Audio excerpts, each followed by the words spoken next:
everyone, thanks for coming back for part 2 of the Emily Awards 2025. This is where I round up my favorite products in all different categories of makeup. This particular video is going to focus on eye products, so I try to give a high-end and a drugstore favorite if possible. This video doesn't have quite as many different categories as the face video had, but I'm just as excited to share the favorites with you and really continue to embrace the theme of the year, which is embracing the everyday, appreciating everyday moments, not overcomplicating life. Like even just my mentality going into the Emily Awards, like I remember some years absolutely stewing over what am I going to do for the intros, and honestly it got to a point where it kind of stressed me out, how am I going to kick off these videos? And this year I just thought I'm going to take my objective in life right now and just put it into this specific project. And the vibe is not fearing the everyday, being overwhelmed by the everyday, getting worried about the everyday. It's about embracing those little moments, appreciating the small things. And that's just the overall awareness that I want to bring to this special time of year and this very, very special series for my channel. So I love you guys and thank you for enjoying that and embracing that as well. So favorite eye products, we're going to kick off these favorites with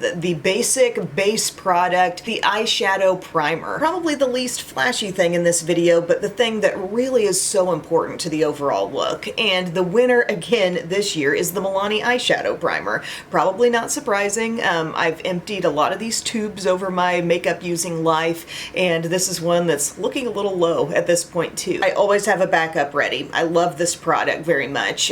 When it comes to staying power on the eyes, Milani's really doing a lot of things right, and I even did bounce around for some time. You guys know I used Wet n Wild Mega Last Eye Primer for a while, and I will say that was very good for me for a time until it wasn't, and it was like something going on in the tube separated or just wasn't well mixed anymore, and I kept thinking, why isn't this working? Multiple uses, why isn't it working? And I kept getting creasing, and that's not normally a problem that I have. So I went back to this. Even when I get low on a tube of Milani eye primer, it's still going to perform the way it should for me. And if you're new to makeup, what is the eye primer doing? For me, it's giving any eyeshadow a little bit tacky base to lay down on, and it lets even cheaper eyeshadows, less good quality eyeshadows, really stand out in a more intense way. And then also, it keeps everything lasting throughout the day longer. And the way I apply it is a super minimal amount, just a small little bead of product on my finger, and I spread that all over my lid, and less and less as we get upwards. So some of it is getting into my crease, but the most minimal amount is going up to the brow, and it just works so well. I went with a very dramatic eye look today. We'll get into that on the eyeshadow and some of the other products I have on. I wanted to go big with the eye video, but eye primer, so important to me. I use it every single day. So for best eyeshadow, what I've done in recent years, there have been a lot of different ways I've presented on best eyeshadow over time, and I feel like the best way to do it anymore is just kind of picking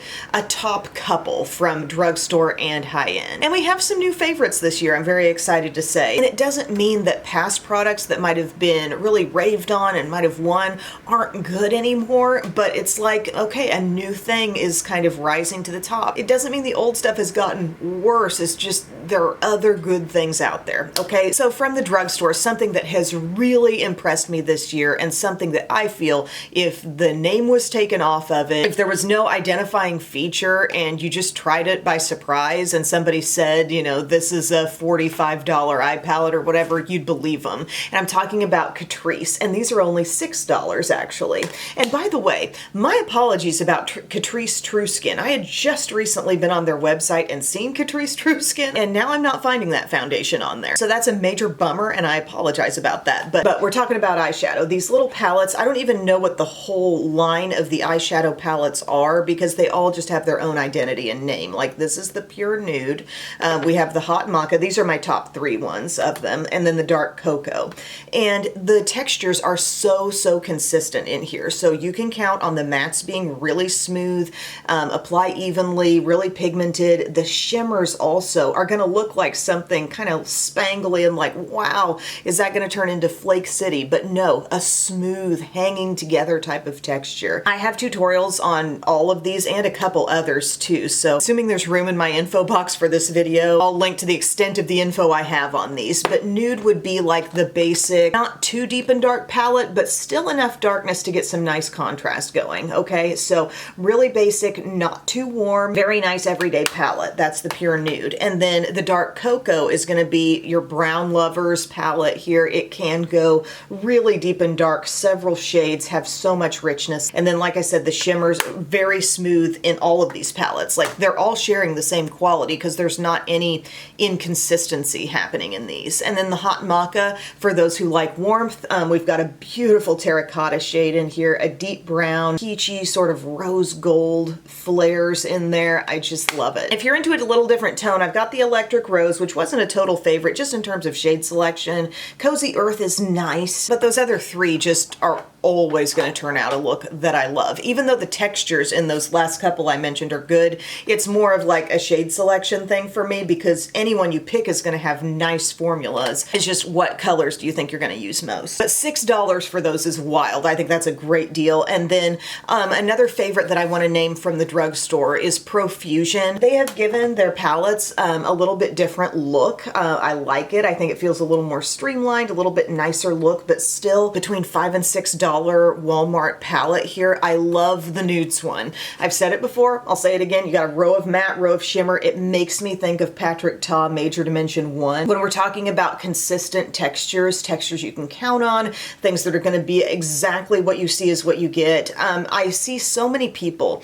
who get online and talk down drugstore eyeshadows. I've seen people touting a full face drugstore look and then saying, well, of course you can't find any good eyeshadow at the drugstore. And I'm like, did you look? These are great. They've got larger palettes too, but just when it comes to this price range and this size of palette, these 10-pan palettes, the nudes one, the mauves one, the smoky one, those would be like a top 3 for sure. But this one just has really caught me, especially in the fall. But any time of year, I like things, just myself, my own personal preference is things that veer a little bit warm. I like a toasty palette and I love that. And last thing I will give a mention to, and I know I mentioned these last year, but the ColourPop Mega Palettes, the really large ones, because the Catrice, the Profusion, those are a little bit smaller. And if you're wanting something that branches out with lots of different options, I really, really like the way ColourPop does the Mega Palettes. We've got the Gone Matte palette for the most beautiful all matte wardrobe, Smokin' Hot for a good warm one, and I would say Bare Necessities for like kind of an all-encompassing neutral palette.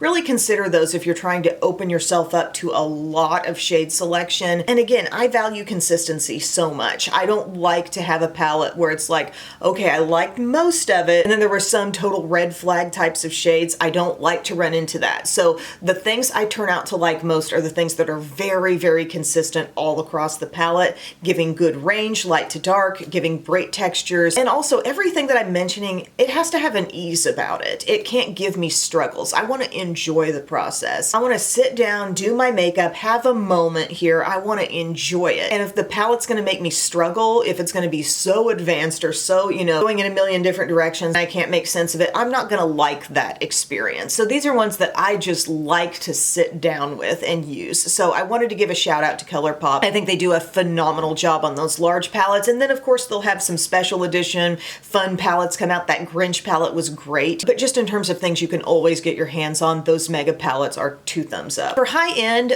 without a ton of thought, without a ton of like, oh my gosh, what am I gonna pick, you know, going on, it was a pretty easy choice for me. This is my high end palette of the year. It's the Natasha Denona, not that you can see what it says there, but it's the Eye Sculpt Texture and Tone palette. I opted for the dramatic option in this. They do have a more natural one that does have a good amount of range. It looks like it goes fairly dark, but has a lot more lightness in it. But this I love. It always seems like a good idea to reach for this one, you know?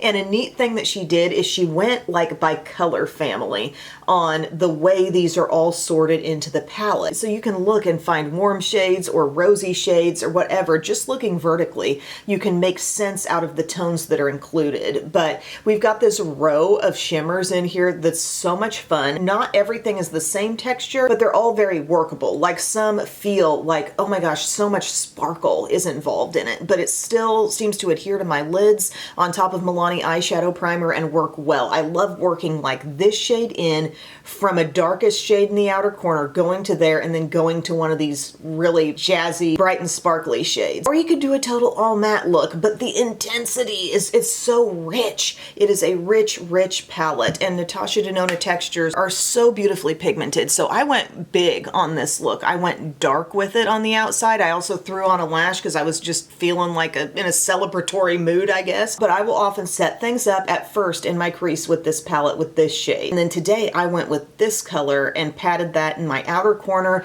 worked it up into my crease a little bit. I'll come down here into this bottom row and maybe use a couple of these, just depending on what tone I'm going for, or maybe mix them both and start kind of buffing the edge up and up. Like I said, I used this shade coming inward from the darkness, and ultimately it was this shade that is in the innermost corner. My lower lash line is a totally different product that we'll get to soon. But yeah, I'm nuts about this. I love it. I like the packaging design. I like a low-cost palette, but I can also totally appreciate a soft magnetic closure. Like, it just speaks to me.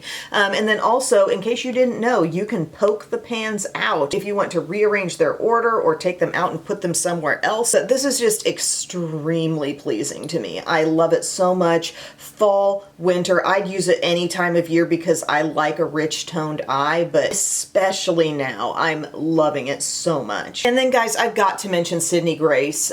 Sydney Grace has countless palettes that I really love. I will definitely link below to a video where I kind of rounded up a lot of palettes, and I call this a brand for people who really love eyeshadow, because when you dip into one of the shimmers from this brand, the softness, the smoothness, again, complete and total consistency. But a lot of times I really wholeheartedly support the way the shades have been chosen in the palettes. That's something very special, I think, about Sydney Grace, and I feel like I enjoy it time after time, palette after palette. Especially love this Unveiled palette with Kendra Matthews that they put out. And this is the light variety. The dark variety is not vastly different, but they'll take some of the basics and just shift them a little bit deeper. But like the way these rows are coming together, rosy, brownish, cool. Just know that the pigment is outstanding everywhere, but the way these shades were chosen in here, this speaks to me so much. We're not having any shade overlap or shades that feel like they're too tight. We want an easy gradient, but we don't want to feel like we're getting the same thing over and over. You're paying for a palette, you want to achieve different shades in the palette, and this is one example of something I've loved so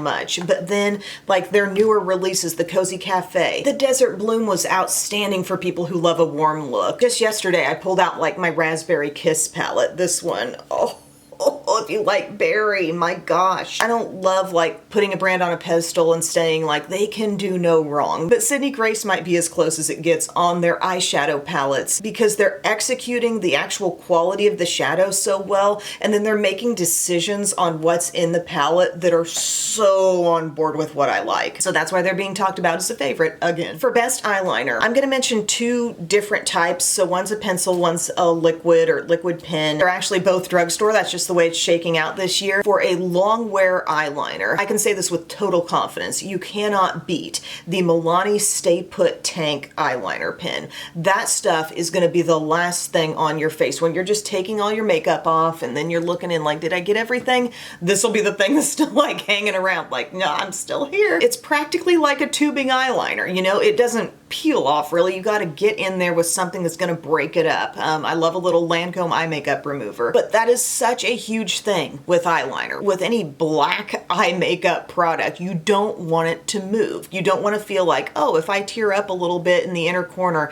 am I now going to have a smudge, you know, going around my inner corner? Or if I just sneezed and now my eyes are watering and I got to wipe my eye, like, is that eye makeup going to go with it?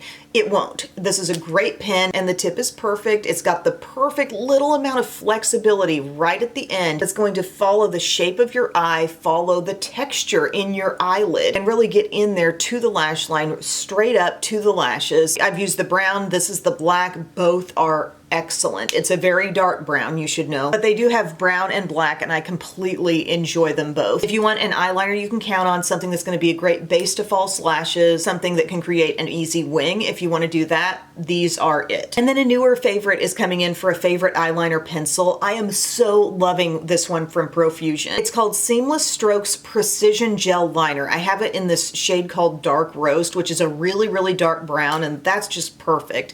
But it's a tiny little fine liner pencil that is going on with such ease. Like, I'm barely pressing and I'm getting a line, a nice rich line.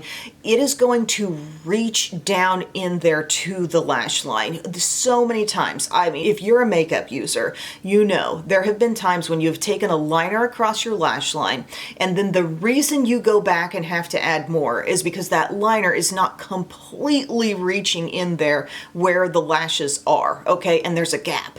This is a no gap eyeliner because it's so fine, and also you don't have to apply a lot of pressure, which is my big frustration with pencil liners, because eventually even some really smooth ones get to the place where, okay, you gotta kind of press hard now. This is a special texture, y'all, and it's gonna be great about the long wear too, but what is so neat about it is how it's super fine and it gets right in there to your lash line and gives you a super rich defined line. And then it sets and you're not gonna be able to move it at all. The way they've packaged it too, they've got that packaging hugging that product, so you don't need to twist it up a long ways past, but it's got that support here to where that very, very fine pencil is not going to snap off on you, because again, the pressure you apply is light. Everything's working with this product, and then you don't have to sharpen it either. It's so great. And a lot of the time I will use a cream shadow stick. It's like a lazy liner, but if I'm wanting liner, if I'm wanting fine liner, this is awesome, and so is the Milani. Now that takes us right into our favorite cream shadows, which is a shadow stick that I have used constantly. This is not going to be a surprise here. The L'Oreal Lash shadow sticks are amazing. I like them for something called lazy liner, where I'll just whip across my lash line with a little something that gives some depth, but it's not like a deep, deep dark brown or black, but it gives me that line that already looks smudgy. You know, love some of them on the lower lash line too. The one called Magnetic Bronze, like I'm holding a few, I'll get to specifically what they are, but this one is noticeably lighter than these others, and that makes a great lower lash line shade. They feel cooling going on, guys, and nothing, not even high-end products in the same category, are going on as smooth and easily and just light to the touch as these products are, okay? I love them. So Magnetic Bronze, if you're looking for an everyday, not too warm, not too cool, basic smudgy lower lash line. Brown Abyss would probably get the award for most used. This is a rich dark brown going across the upper lash line, but it's not near black. It has a softness to it, and that's what makes it workable for a day when you're like, I don't even want to hardly think about this. I just want to get this in the vicinity of the lash line and let it ride, and that's what it's gonna do. And then this year they came out with a smoky range, and you're getting some even deeper color tones. Now I wish they did even more color in this range, because some are just kind of really deep neutrals, but I did latch on to the couple colors that they made, and I got Twilight Emerald and I've got Starry Bordeaux, and I've found many ways to work these into eye looks. Today I took the Twilight Emerald on my lower lash line because I'm wearing some green today. I put it on the outer part, like draw it on the outer third, and then if you have any kind of a little smudgy, just because this shade is so dark, it benefits from a little smudge. Magnetic Bronze, you wouldn't really need to touch it, but what did I use? Oh, this little Real Techniques smudgy brush, and I just went all around the lash line, just feeding from that small pool of product that I put on the outer part, and just kind of zhuzhed it in a little bit, and when you shear it out, you actually see a little bit more of the green. But I adore this range, absolutely love it. And the one area that they kind of fall short for me is that I wish they put in a little more color. I'm not saying I need a lot of loud, intense colors, but let's get into maybe some blues, maybe some medium purples, or something fun like that. And that's where we bring in Laura Geller, because Laura will give you that smoky plum. Okay, we're talking a formula that honestly doesn't glide on quite as smooth as the L'Oreal, but it's close. But these Laura Geller Kajal Longwear eyeliners are kind of where it began with me for discovering I even like to do this lazy liner stuff. But like, I love the smoky amethyst there. Love the rainforest coal, that deep green, but she will put out a set, maybe like a 7-pack or something like that. Anytime I see it, I post it to my Instagram stories for y'all, because it's oftentimes a really good deal, and you'll get a whole wardrobe of these pencils for like 35 bucks or something. But I think it's really special what she's been able to do with the color range. Give you some basics. I mean, she's got a pure black too, but also pull in some of these jewel tones that are so much fun to throw on a lower lash line or just use across the top as a little casual liner. And these can be eyeshadows too. You can smudge them all over the lid if you want. But in my life, the easiest way and the most fun way is to use them like eyeliner. I want to talk about lash primer. Lash. Now, when I'm testing mascaras, when I'm trying a new one, none of them are going to get to cheat and have the benefit of a lash primer underneath. So this may be why you don't witness a lot of lash primer use in videos on my channel. But it is the Estee Lauder Little Black Primer. Nothing beats this. This is the best layering piece for mascara. I know it's high-end, but nobody can quite beat this. And my naming this as a favorite is not for a lack of trying other things. I'm going to mention a couple things that did not come close to executing like this. But the brush looks fine. You first put it on your lashes, you're thinking, little black primer. Okay, it's looking like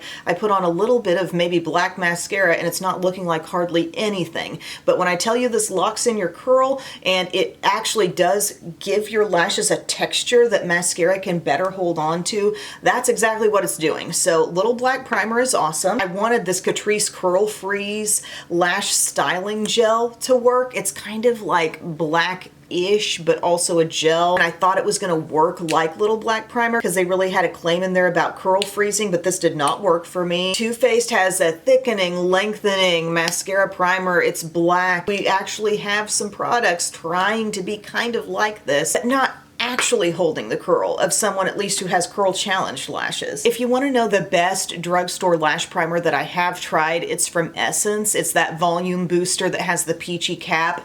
That's pretty good for like helping build up the lashes, but curl holding can be finicky with that one. Estee Lauder Little Black Primer will always lock in the curl. Also, I named a mascara. It was that L'Oreal Voluminous Red Carpet Black Superstar Mascara. I can't always find that so easily. Classic me naming a favorite and then it goes away, but that had a primer in it that worked pretty well hand in hand with the mascara. But all in all, if you gotta name a favorite, it has to be the Little Black Primer from Estee Lauder. Now for best mascara, I looked at my drawer of stuff. I thought over the past year about all the different things I've used, and I thought, what gives ease? What gives the look you want with the most ease? And I must say, like, I feel like I'm kind of jumping on a bandwagon here because this has been around and I've used it over the years. Maybe it's that, like, in more recent years, I've gotten on board with a better lash curler or whatever. I don't know. But the Essence Lash Princess False Lash Effect, I feel like I truly do appreciate this one. I see it building on my lashes in a way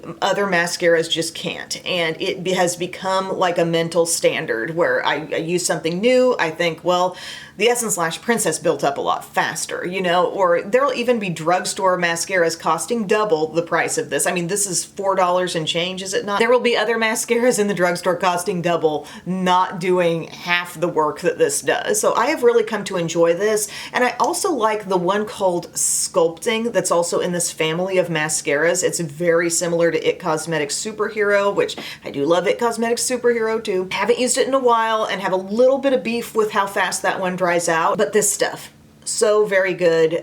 Really seems to agree with my lashes. I will say it gets better with time, but it's also very good immediately when you open a tube of it. So, and then I have a second favorite to name, and this is the slot where last year I was putting Cali Ray Come Hell or High Water, which is a great mascara, but I'm getting the everyday tubing function, the lower lash line where I don't want it to smudge function out of a drugstore one this year. I mean, it's been the year of e.l.f. Lash Extender. It's been a repeat purchase. I love this stuff. Love this little brush, and it's even better suited. If this is a product where, you know, I like to give my tubing mascara a job, and that is lower lashes. A tubing mascara doesn't smudge, okay? It's not really capable of smudging and smearing because of the way it comes off. It like releases from the lashes in little tubes and little rubbery bits. Even if you cry, that stuff is not smearing and running in tracks down your face, you know? So I love e.l.f. Lash Extender. It can do good on your upper lashes, but I really like this brush for the lower lashes.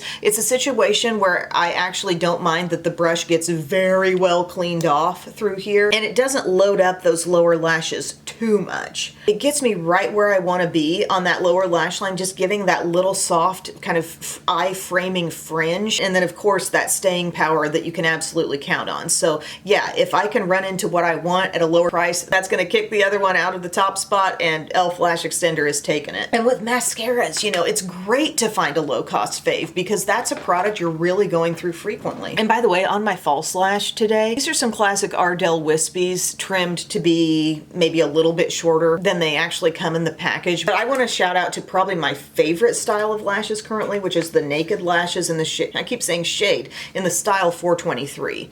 Those are so nice for kind of easy blending with your natural lashes. Also like Eyelure's 3/4 lash. Those are very nice. You don't have to trim them. They blend easily. They're a little finicky getting them off of the container. They're stuck very, very well, and you gotta be gentle, but they're so good. And then of course, Ioni Lash Adhesive from Dollar Tree. $1.25. Perfect lash adhesive for me. We're now getting to brows, and we've got a repeat winner here in this category. It's the CoverGirl Clean Fresh Nano Brow Pencil, because as I've realized over the past couple of years, I like the brow pencil to be as skinny as it can get. It does mimic the look of natural hairs where I need to draw a few in, maybe right on the inner corner. But also, it's really just a smarter use of product here because it's so fine. It's finer tip than Brow Wiz, and it's getting through my hairs that do exist in my brows and touching straight to the skin and putting product exactly where I need it to be on the eyes. It's doing the job great. Morphe made one too, and throughout a chunk of the year I did use that, and then I was like, well, when it comes to repurchasing, I'll just go with whatever one's cheaper. They essentially function the same. And for a bit there I thought CoverGirl was charging more, but then I was able to buy it at Walmart for like $8. So I'm going with that. I love this repurchase product. Got the little spoolie on the other end. 1mm nano pencil.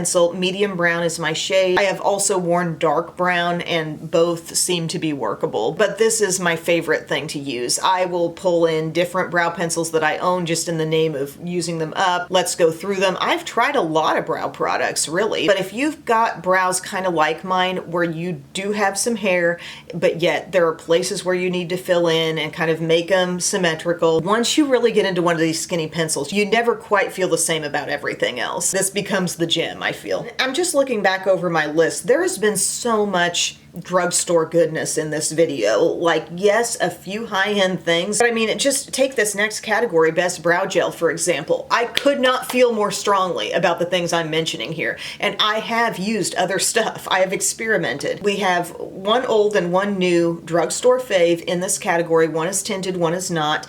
The Maybelline Brow Fast Sculpt, aka Express Brow. High-end brands could take a lesson from it, although it's not necessary because Maybelline's still going to beat you on price.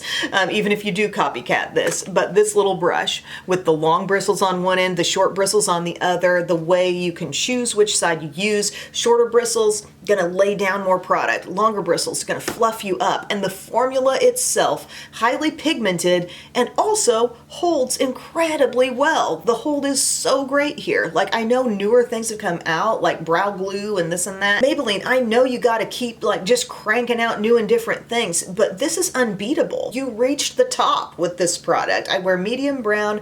It's so good. I have talked about this so much. I know brows are not a super flashy and exciting thing, but this product is it.